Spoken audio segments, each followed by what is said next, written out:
Сәлем достар, сіздермен керемет тамақ бөлісе кетейін. Ең оңай таңғы ас десек те болады. Сіздерге ол үшін жұмыртқа және сыр керек. Панкейк жасаймыз жұмсақ батонмен. Ол үшін батонды аламыз.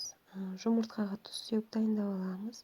Сөйтіп нанның барлығын батырып, духовкаға ыдысына осылай жайып салып шығамыз, батырып.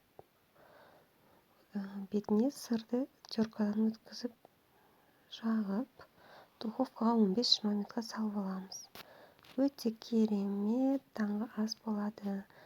Кішкене май жағасыздар, өйткені қатты кеуіп кетпеу керек. Бізде майға қуырғаннан гөрі осылай духовкаға салып алған өте дұрыс болады. Қатты майлы болмайды. Ал ас болсын.